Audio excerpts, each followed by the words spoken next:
Welcome to Married to Movies. Industry insiders John Russell and Tracy Kring live and work happily in cinematrimony. They're sharing behind-the-scenes adventures of writing, producing, and appreciating films. Good morning, babe. Good morning, babe. The Krings are back in town.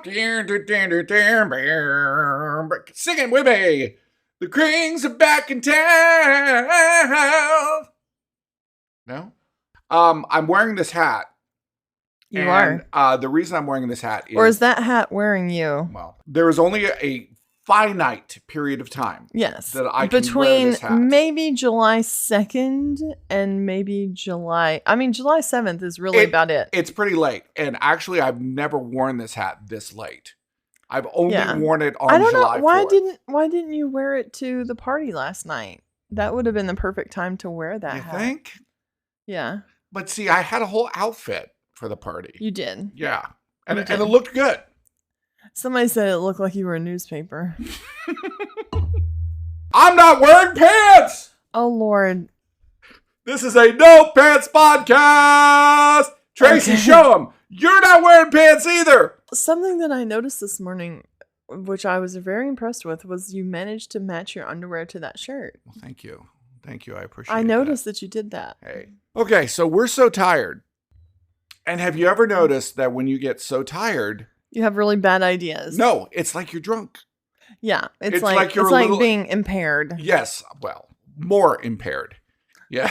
Yeah, I think I have more sense if I'm drunk. I have more sense than I do when I'm deliriously tired. Yes. There's a barrel inside of me. There's a barrel of, what is it, a barrel of sleep?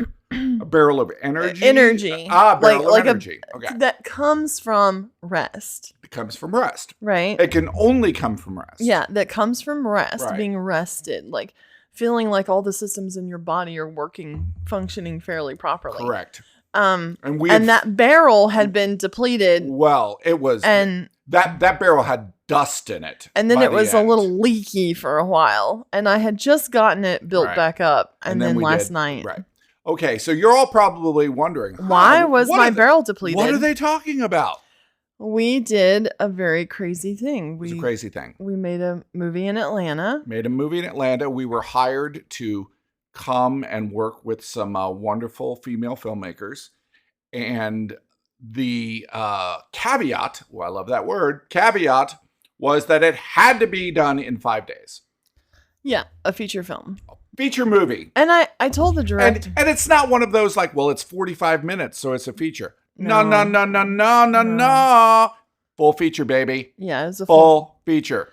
Yeah. Well, and quite honestly, I was talking to them and I was giving the counsel that I would give anyone, which was, that's not a thing that gets done. Like, right. I know Tyler Perry brags that he can make one in 5 days, but you also have to consider what he has as resources. Tyler Perry is ruining it for all of us. No, and also like the movie that he made, I mean, was it very good? I told the director after we finished and she could not believe that we had done this film in 5 days. I said, yeah, but I'm saying it on the podcast now, but I said, yes, but I don't really think that's something we should offer. But here's the thing. That we should tell people. We said that. And we still tell everybody. Yeah, but I want to say it with a caveat. Oh, new use of caveat. Love it. Which is, you shouldn't. Like, you please, shouldn't do it. Please no. don't. No. Please don't. No. Because, I told somebody else and they said, well, is it any good? Yeah, exactly. The question is, sure, you could do that and just like shit it out. Anybody could do that. No, but we didn't though. We didn't just shit it out. No, here's the thing. There was no shit to be out. I was talking to, this group of filmmakers and I was, very interested in how they thought they could pull this off. Mm-hmm. And then I was getting pretty far down the line in talks with them. And I was like, oh, geez, do I actually want to do this? I felt ungrateful for even considering that I would go this far down the line and not take the job. And so I did a meditation and I was like trying to meditate on gratefulness. I just want to point out that you just said you did a meditation and I didn't even roll my eyes. Oh, good for This you. is a growth that I have had. I came out of that meditation and I had a clear head about it, and I was like, okay, that's fine.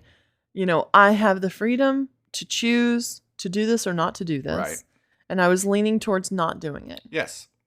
And I said, but out of my meditation, I got that I cared about them and their Right. success, and I needed to help them. Right. So I needed to provide a suggestion of a person Mm-hmm. that could help them do this. Right.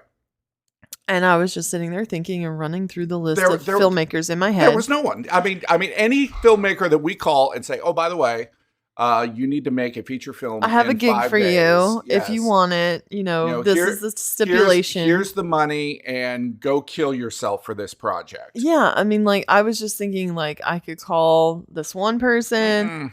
and then some of them are men, No, which I definitely knew not they them. didn't want. No, not them. Oh, they And- suck. No, not them. No, it wasn't that they suck. It was just like, I think they're Well, going to hang up on me. The one I was just thinking of sucked.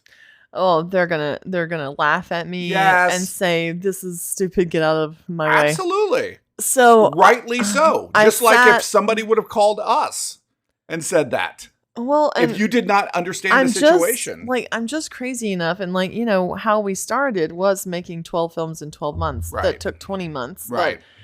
I have made a film start to finish in a month. I have made an Oh, of course. totally improv film with 6 cameras in 3 days. Sure. I Right. mean, Yeah, we've done some crazy things. if I say I'm gonna do a thing, I'm gonna do it. Right. So I just thought, well, if this has any shot of getting done, I think I'm the person that has to do it. Now it's not. Now Right. it's like, it's more serious. It's like, no, I have to make this happen. Well, and I'm really happy you did, because these women had such enthusiasm and they had such verve and there was such joy, and it Yeah. meant so much to them Yeah. Well, to see and this come together. And there was really, for a couple of them, they had taken off work and there was no other time that they could do it. And they might have been 16-hour days for you. well, yeah, They that's were true. not for They were me. longer for you because we've got to get you somebody who will load. See, here's the thing.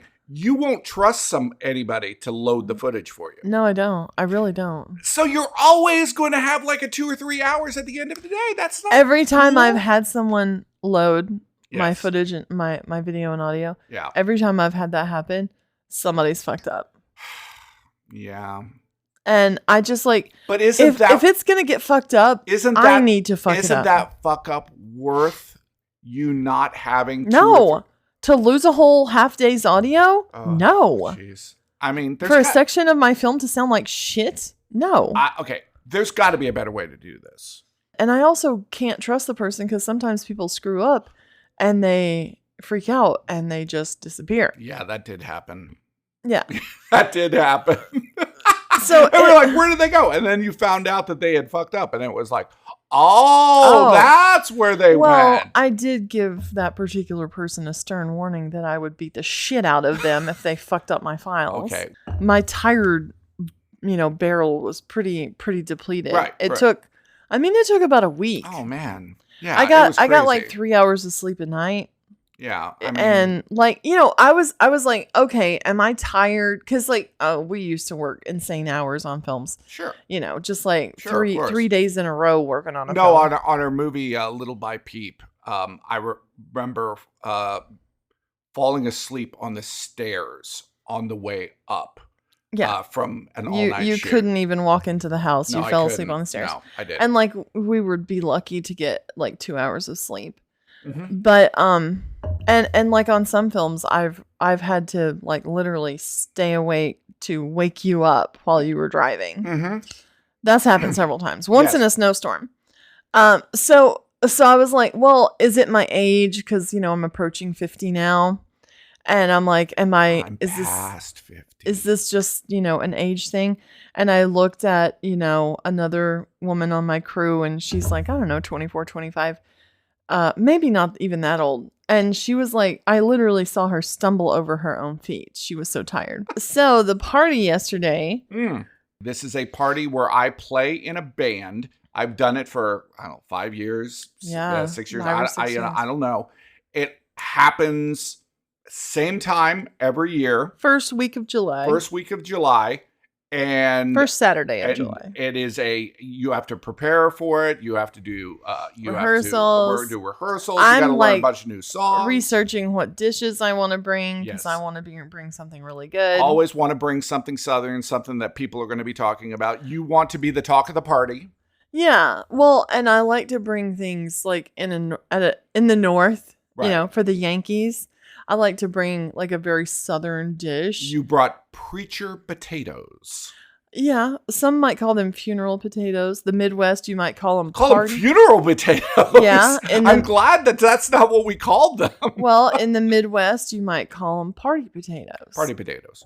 So wait, they could be for weddings or basically funerals, any event. They freeze well. Oh, okay. They sit on a table in the heat well. Okay. Because like they're baked. Right. Something happened. I used a few. The coconut cake was fine. It was fine. I used a few different ingredients. People were fine with the coconut cake. There was a guy, okay? He was like built. He was like a big muscle dude, all right? Looks like he hadn't eaten a carbohydrate since he was 4, okay? And he had it, and he said, "Man, well, what's good about it is it's so light." And you thought it was heavy. Yeah, well, it did not turn out the way that I wanted it to. And I can't follow a recipe. Like I know you can't. I read it, I like ingest it. You purposefully change the recipe. Oh yeah, I purposely fuck with it because I think it must be able to be done. You're an editor and you edit. I edit everything. No, it's like I was born to edit. You were born to edit. I mean, I edit everything. You were born under an Adobe sign. There, that one got a joke. All right, I got to laugh. Yes. Oh my God, that was funny. The thing that happened though was the staff. There's usually 6 people or so who are staffing this party because it's like big, right. A lot of people there creating a lot of trash. 300 plus there yesterday. Maybe more. Somebody's got to do the grill. Oh yeah. Yeah, he has a bartender. There's a grill master, and there were supposed to be like 4 staff. Yeah, through a series of events, there was no staff this time. There was no staff, and I was like, okay, well, I get that. You can't just have everybody show up and things not happen. So I volunteered to help, and I volunteered as well. Yeah, you volunteered. I was helping too. And then a lot of people threw in. A lot of people, yeah. I had 6 people making shish kebabs with me. Yes. And you made 108 hamburgers. I'm pretty sure, it was at least 108 hamburgers. quarter-pound hamburgers. They were serious burgers. I had a ginormous pile of meat. He had some grass-fed beef. Mm-hmm. He had some Kobe ground beef. Okay. And then he had normal old ground beef. Right. And then he mixed them together. And you're not supposed to overwork hamburger meat like that. Okay. And I was a little concerned that I was overworking it. Real? See, this is new. They were so tender. I had no idea that there was an overworking concern. Well, there's certain things you shouldn't overwork. Brownie mix, you should not overwork. Hamburger meat, you shouldn't overwork. There's certain things. Don't overwork the boobs. Well, no, you can overwork them. No. You spend too much time on the nipples. Yeah, see? You overwork them. Men always spend too much time on the nipples. Overworking. Some women don't even have very tender nipples. They're not feeling anything. That's just a thing you're enjoying. That's the way I am with my nipples. Okay? Are they very tender, though? No. My nipples are nothing. Okay? Well, but the nipple has no sexual arousal. There's zombie dead skin on my chest. Well, it's the same for some women. So it's just dumb when a guy's sitting there wasting time on it. Hey. What? Let's do this later. Sometimes I wish that we would have met sooner so we could have been together longer. Oh, that's a lovely thought. We had our 22nd wedding anniversary. That's true, we did. On that movie. But we completely forgot it. Well, for most of the day we forgot it. Yes, we did, yes. I wanted to point out because, we do some pop things on We this do? show. Mhm. Yeah, some pop things, some pop references. Pop some references? Okay. We watched a couple of movies very recently. Okay. They are hot movies right now on the streamers. Hitman. No, not Hitman. That Beekeeper. was not... Godzilla. Yes, Godzilla. Godzilla. Oh, that was trash. Wow. I called it, though. I mean, I knew the second yeah. I saw that little tiny orange monkey, I was like, this is going to suck. Well, and it sucked. Well, what was really interesting about the tiny little orange monkey? He was like beating up giant apes. Well, no, there was this whole like storyline of like his dad King was Kong, like enslaved. Well, yeah, that too. But I don't know if that was his dad or not. But it was like King Kong had to like, learn how to like train him. And how he learned to train him was beating him. He beat him. Yeah, it was like whiplash there for a minute. It was so weird. That and movie then was so there bad. There were slave monkeys, and then there was like an evil guy who like rolled in. I don't even understand. King Scar. Oh my god. I guess they were like, this whole Godzilla being blue when he supercharges. Yeah. This is getting old. Let's change it to purple for no reason. I mean, I was fine with that. But I mean, my issue with the whole thing was it was just, first of all, oh God, poor Rebecca Hall. Okay, but hold on. I love Rebecca Hall. She is a great actress. She has been in great things. Every single line of dialogue was just story exposition. Just explaining what's happening. Fuck was going on. I hate that. Like, can we not like learn as we go? Yeah. Why do we just automatically know everything? It was like the movie was an audiobook at the same time. Yeah. It was like you're watching the movie and then there's somebody who's explaining to you what you're watching. But the amount of dialogue in the audiobook, it'd be like a 5-minute audiobook. It was only dialogue that like said, oh, this is why this is happening. This is what's going to happen. And this is how it's going to happen. This is the freeze monster that caused the ice age. And he uses pain to control. Well, I watched him using pain. I watched him. He had his little stick. And then the freeze monster would go, ah! Okay, that was pain. I saw the pain. I didn't need you to tell me that the freeze monster was in pain. If you're so insecure about your filmmaking that you're not communicating it well, communicate it well. Yeah, exactly. You don't have to say it. Do a better job showing it. Okay? Yeah. Have a little pain emoji come up over the top Ouch. of it. Ouch. Little Band-Aid emoji. Exactly. Just a bunch of like X's and O's and just like, it was so bad. Like a cartoon. It was so bad. Everybody was talking about Hitman. But I want to talk about Rebecca Hall. She's like a great actress. And she's in this thing. And you just, her soul is just dying. This is my acting moment. I'm talking to the girl who is my adopted daughter, and she has to go and talk to Mothra and convince Mothra to mediate the conflict between Godzilla and Kong they can fight King Scar. Okay. And the ice monster. What you just said was taken directly from dialogue. That's how shit it was. Okay, but look. This is the bad thing about Rebecca Hall being in that movie. She was in the one previous to this one. Yes, she was. Okay. That means like she's locked in. Oh, she is. And they are only getting shittier. We watched The Beekeeper, and that was a different kind of bad. That was a different kind of ridiculous. Yeah. And there were like great actors in it. Like Jeremy Irons is in this movie. Jeremy Irons. Jason Statham. Okay. Yeah. Okay. Whatever. And Felicia. I mean, I love the way it begins. It's the concept of the way that movie begins is great. So the concept of the movie is this woman gets scammed by a bunch of those scammy people. Right, by the scammy people. Where she loses $2 million to the scammy people. Yeah, she's like, not only her and her retirement and stuff. It's like a charity. She's like a charity she's on the board of that they get a hold of. Which is kind of ridiculous too. Yeah, I mean... But like she's like, I don't know. Should I type in this password? Okay, yeah, I'm going to type it in. And then she has no money, but she kills herself. Spoiler alert. Well, what's funny is they're cutting back and forth a la Wolf of Wall Street, where this guy in this ridiculous costume. We're going to get her. It's like, all right, guys, this is where we get her. You know, kind of a vibe. But see, the beekeeper. Yeah. And here's the thing about the beekeeper. He's a beekeeper. Everything that happens in this movie is related to bees, hives. I mean, he says honey, like when you get a hornet in the you get a hornet in the hive. When you get a hornet in the hive, sometimes you got. And then there's one moment where he's like, sometimes you have to kill the queen.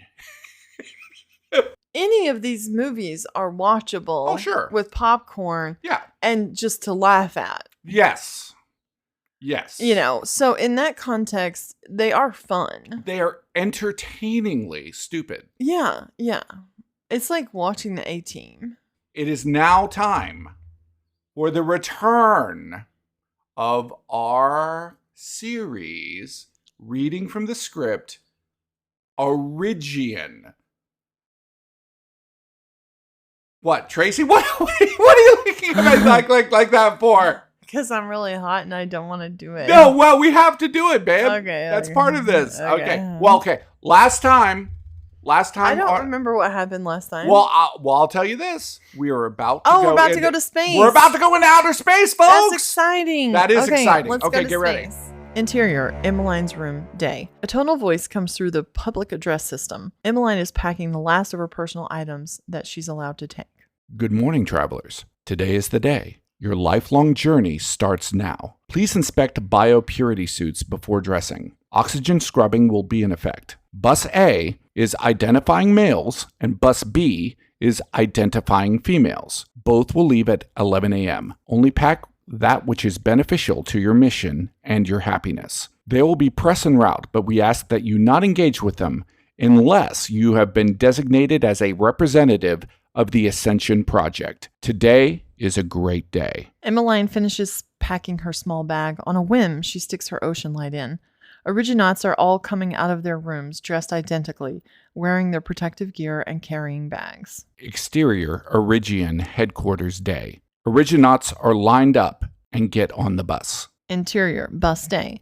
Emmeline looks out the window as the landscape slides by, knowing she may not see it again. Robbie sits in the seat next to her. They pull up to the private airport where they will board the space transport. Exterior, tarmac, day. Reporters are kept at a distance by Origian security officers. An Origian employee walks up to Emmeline. Mr. Solange told me to take care of your dog. I'm allowed to take him. He needs to ride in the cargo hold of the plane like any item or pet would. Robbie, go with this man and obey his commands for... How long is the flight? You're scheduled to rendezvous in 8 hours. Follow his commands for 10 hours. Thank you. Robbie, come. The employee walks toward the hold of the plane and Robbie follows along behind him. Emmeline climbs the stairs and takes a long look around before entering the shuttle. Interior shuttle day. Surprisingly, the entire cabin is full of people. The Originauts are sitting in their own section, but staff are scattered throughout the rest of the transport. There is a buzz of excitement in the recirculated air. The pilot comes over the speaker. Welcome aboard, Origian Stardust 1. We will be taking off momentarily.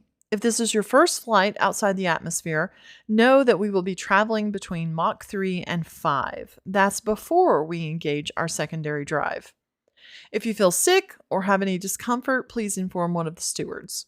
For those wearing biopurity suits, you can attach the hose next to your seat, which will act as your oxygen during the trip. If you need to use the facilities, simply detach the hose and your scrubber will resume. In the event of a water landing, we've gone the wrong direction. Sorry, stupid pilot joke. On a personal note, I'm more than honored to be flying with this most precious cargo. Let's give a round of applause for our travelers. Everyone applauds. If you don't watch us editing that part of the script, you're going to totally miss a whole thing that happened. Right. Where Jon insists on having a stupid pilot joke. Pilots make jokes. They do. And there's always a stupid pilot joke. Sometimes there's 4 or 5 stupid pilot jokes. Wow. I think that I was very generous and very Only judicious, wanting only wanting one pilot joke. Okay. And I thought it was a pretty solid pilot joke. Well, you came up with it. Thank you. It was very quick of you. Yeah, well, no, it wasn't very quick. It took me about 5 minutes to figure it out. But True. And I only cried once. Exactly. Speaking of pilots. Oh, I thought you were going to say speaking of crying. No. But speaking of pilots, there was one other thing that happened on the trip. And we saw one of these signs that said, yeah, exactly. They say, what? Speed limit enforced by air. Yes, speed limit enforced by air. And, how? Well, okay. I looked it up. Okay. Yeah. I think that's bullshit. Well, that's what it says, though. Here's the thing. Those signs still exist, but most states have abandoned this idea. Okay, so what they do is... It's a dumb idea. Well, okay, what they do is they take like, a little Cessna plane. There's just a point where you start and... They measure the distance and how fast it takes it took you to get there. And then what they do is they don't come down and, give you a ticket. Was a plane going to land on top of you? No. It's like a little parachute comes down and drops a ticket in your window. I thought maybe they would ticket you like by mail or something. That's the way I was thinking too. But no, actually what they'll do is they will call down to the ground. Okay, this is and so a dumb. cop there will this is give you a so ticket. dumb because the cop needs to be sitting in that area. Yes. Or right after that area. Right. And then there's like, oh, it's a black SUV. Which one? That's true. Which one? That's true. That's true because How they're would not you know? seeing. You're right. They're you not can't see seeing the license plate. Yeah. This is the dumbest idea and waste of money. Well, yeah, and they've realized that, and almost all states have gotten rid of this, but they still have the signs. Yeah, sure, because it's like stupid people. Yeah, are like looking at the sky. Yeah, it's just like to scare you. Yeah. Into behaving. A friend of mine and a fellow filmmaker was talking about like what she was going through over the last month, and she regretted that she had wasted time over the last month. If something is good for you, it's moving you forward. Right. If something is bad for you, right, it's keeping you from the thing that you want to do, that you've said you really want to do. Like, I really want to make this project. I really want to work on this film. I really want to write this script, whatever. And the things that are keeping you from that, the distractions that just life will place in your way, you have to be very deliberate and notice the distraction.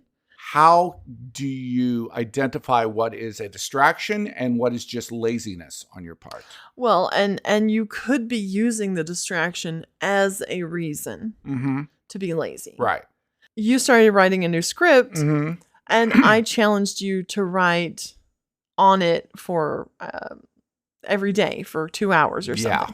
And you negotiated by every Thursday you would have worked on it for 5 hours. For 5 hours. And the reasons that you gave to not do it that day, like, well, I can't possibly do it today. They were excellent reasons. They were tremendous I have to wash reasons. the dog.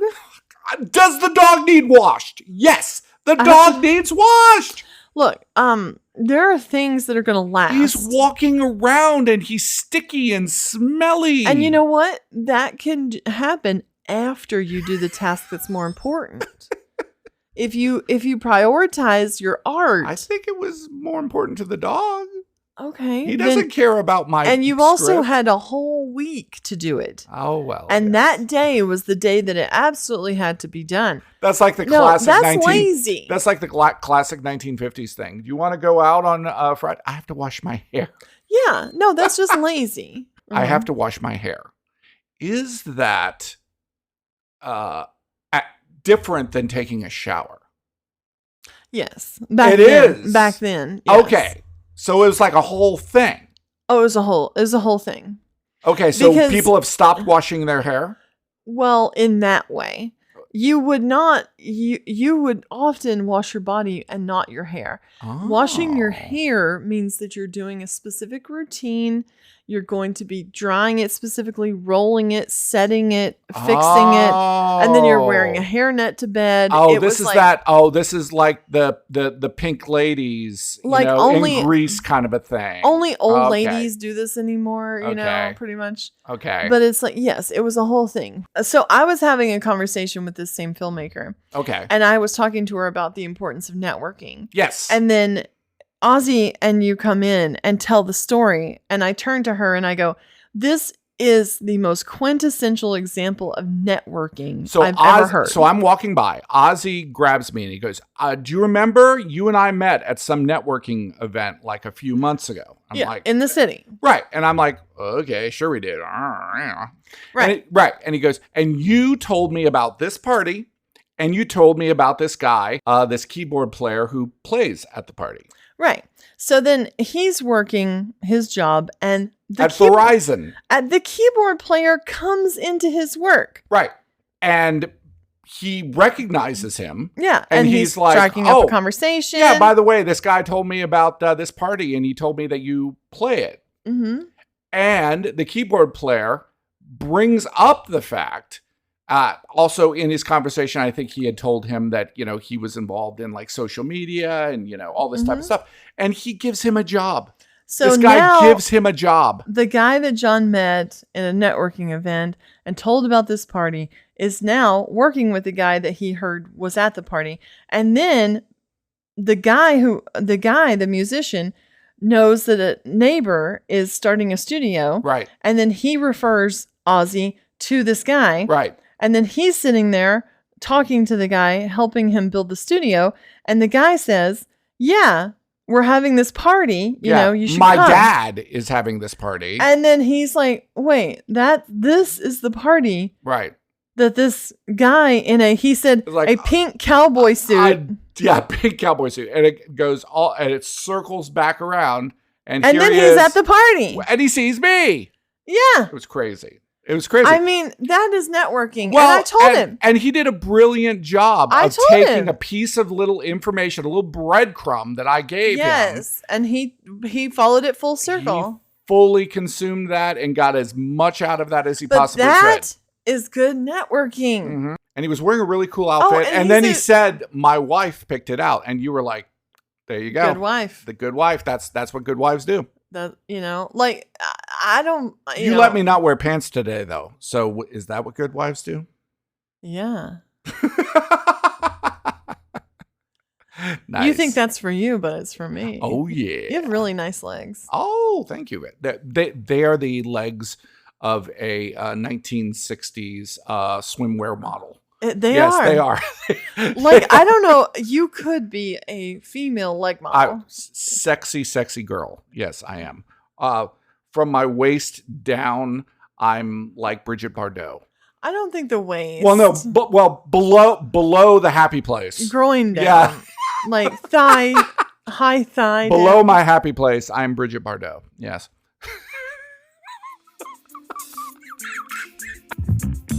It's hard not to get romantic about movies. Thanks for listening to Married to Movies. Jon and Tracy will meet you for breakfast tomorrow.